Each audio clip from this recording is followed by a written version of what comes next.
The stagecoach doors swung open with a creak that sounded more like protest than welcome, and Clara Mayfield stepped down into the light. Dust rose around her boots, curling and lingering in the air as though even the earth hesitated to let her pass. She smoothed her plain dress with trembling hands, though the fabric was already rumpled from the long ride. Above her, the sky stretched wide and pitiless, and the street below answered with silence. In some towns, a woman might be met with flowers, or at least with the polite nod of a stranger. But here, eyes studied her like she was a wrong note in a hymn. The stage driver tipped his hat half-heartedly before climbing back to his perch. Clara stood alone in the street, one trunk at her feet, a pale figure outlined by sun and dust. Her heart had carried one fragile hope across miles of prairie, that she belonged somewhere, that someone was waiting. But even before she reached the boardwalk, that hope began to unravel. The man who had sent for her, Henry Alcott, stood outside the general store. His hat brim shadowed his face, but his expression showed enough. Disappointment hard as stone. "You're not what I expected," he said flatly, before she'd even taken 3 steps toward him. Clara's breath caught. She opened her mouth, but no words would come. Henry looked her up and down with a sharpness that felt like a blade against her skin. "You wrote you were sturdy." "I needed sturdy." He shook his head. "You're too soft. Too simple. Wouldn't last a season out here." The townsfolk nearby pretended not to listen, but their stillness betrayed them. Clara felt her cheeks burn under the weight of their ears. "I came all this way," she managed, her voice thin. "I can learn. I can." "No," he didn't let her finish. His verdict was swift, like snapping a twig. "I won't take on a burden. Best you find your way back." And with that, Henry turned his back. Walked into the store as though she were a stranger with no name at all. A voice from the saloon broke the quiet. Ezekiel Harper, the saloon owner with a tongue quick as spilled whiskey, leaned against his doorway and chuckled. "Didn't even keep the man that asked for her," he said loud enough for all to hear. "Poor things wasted a ticket."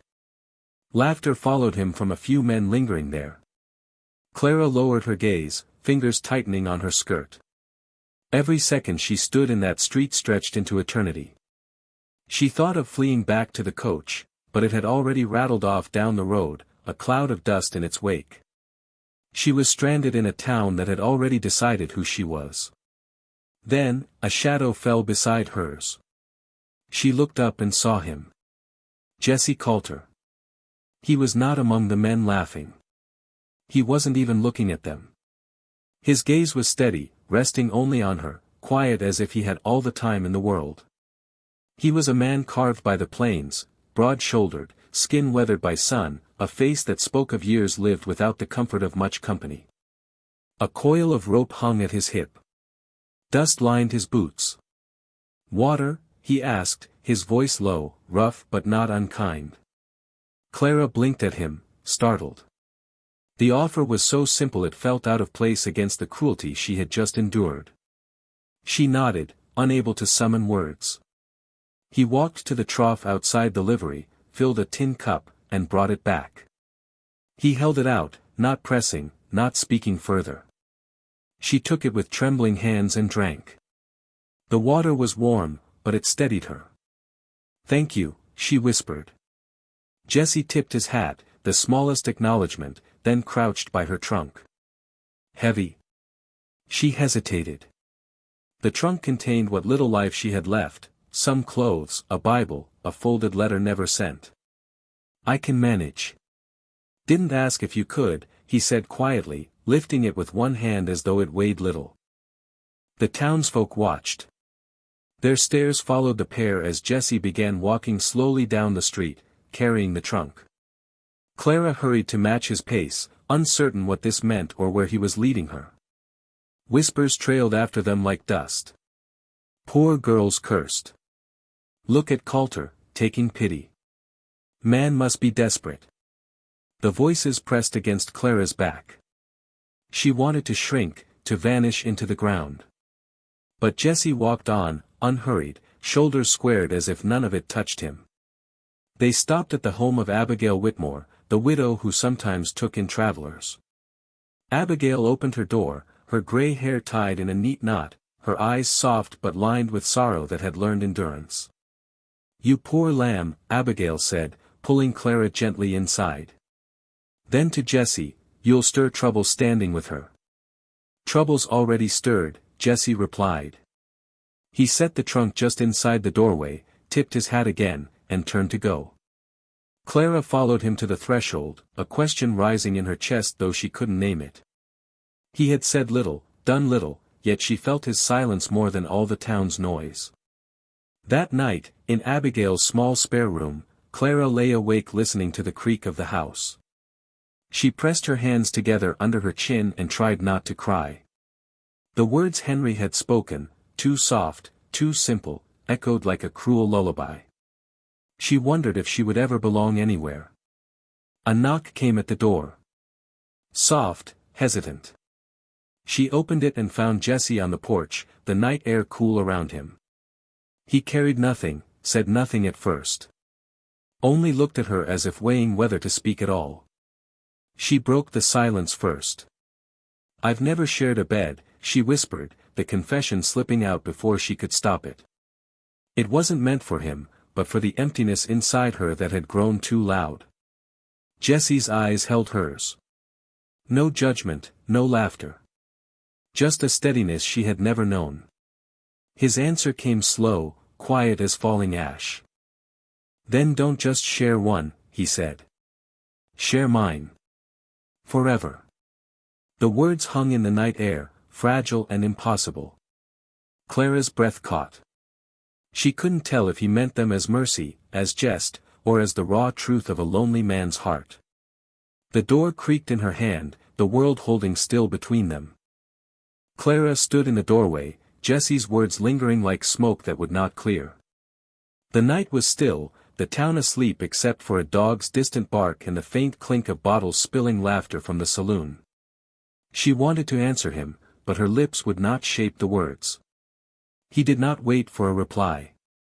He tipped his hat once more and disappeared into the darkness, his steps fading until they were swallowed by silence. Sleep did not come for her. The phrase, "share mine forever," carried her through the restless night, equal parts promise and impossibility. At dawn, she rose from the narrow cot, her eyes sore but dry, and found bread and a tin of coffee waiting by the door. No note, no name, but she knew the hand behind the offering. Days passed, slow as molasses. Clara tried to shrink herself inside Abigail's home, but even walls did not quiet the whispers of a town. Women at the well turned their backs when she came. Men smirked and tipped their hats with a cruelty that disguised itself as courtesy. Ezekiel Harper, leaning on his saloon porch, never missed a chance to spit a remark when she crossed the street. "Careful, Miss Mayfield," he'd call. "Don't trip on that skirt. Wouldn't want a bruise before the cowboy claims his charity." Each word left a bruise deeper than skin. But Jessie's presence remained a constant, quiet as the horizon. He never lingered long, never forced conversation. Instead, he appeared in small ways that felt like lifelines. When her trunk latch split, she woke to find it repaired, the wood sanded smooth as if the break had never been. When she stumbled on the boardwalk, his hand was suddenly there, steadying her before she fell. When a boy threw a stone that landed near her skirt, Jessie's gaze silenced the laughter without a word. Clara did not know what to make of it. She wanted to believe in kindness, but she had learned that kindness often came with strings, with debts she could never pay. One evening, unable to carry the doubt any longer, she found Jessie at the livery, brushing down his mare. "Why do you help me?" she asked. Her voice was sharper than she intended, brittle with fear. He looked at her only briefly before turning back to the horse. "Because you need it." "That's simple," she pressed, needing something more. His hand moved slow along the mare's flank. "Simple's all I've got." She stood there, heart pounding, searching his face for hidden motives. But there was nothing, no hunger, no pity, just a quiet steadiness that unsettled her more than cruelty ever had. The town did not share his restraint. Gossip swelled louder with every day Clara remained. Women shook their heads in church pews, men smirked in doorways. Ezekiel, drunk one night, spat loud enough for all the saloon to hear. Coulter's settling for scraps. A man that quiet must be desperate. The laughter that followed scraped against Clara's bones. She turned away, humiliated, but Jesse did not flinch. He walked to her side, took her hand in his rough one, and led her out into the night. He said nothing, but in that silence Clara felt something fierce, an answer to the mockery that words could never match. Still, shame clung to her like dust. One afternoon, she broke beneath it. She found Jesse mending a fence on the edge of his land, sweat darkening his shirt, hat low against the sun. She stood before him, fists trembling at her sides. "Why do you stand beside me, Jesse?" she demanded, the words spilling hot and raw. "When everyone else has turned their backs, why not you? Is it pity? Is that what this is?" He set the hammer down slowly, then looked at her as if measuring the weight of her pain. His voice, when it came, was steady as earth. "Because I know the weight of being left with no one. And because you're not too much, Clara. You're enough." The words struck harder than any insult ever had, not because they hurt, but because they opened a wound she didn't know could heal. She felt her knees weaken, her breath catch. For years she had carried the belief that she was a burden, an inconvenience, an afterthought. And here was a man saying she was simply enough. Tears came, unbidden, hot against her cheeks. Jesse did not reach to wipe them, did not pull her into his arms. He only stood there, letting her weep, as if to say her sorrow was not a thing to be fixed but a truth to be honored. That night, she slept for the first time without clutching her hands together in prayer for belonging. She dreamed not of rejection, but of wide fields where the horizon held no judgment. In the days that followed, Clara began to change in ways small but certain. She walked into town with her chin a little higher. She greeted Abigail with laughter instead of apology.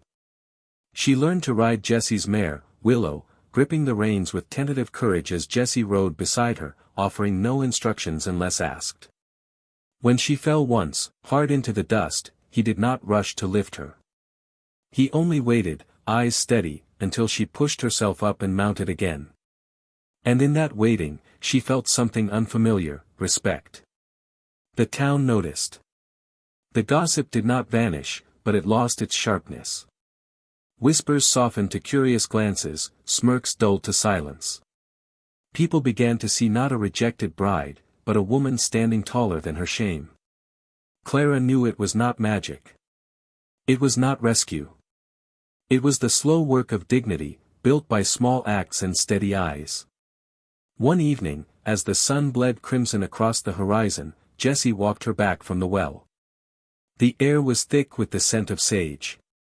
Clara broke the silence, her voice low. "You meant it, didn't you? That night. About sharing a bed forever."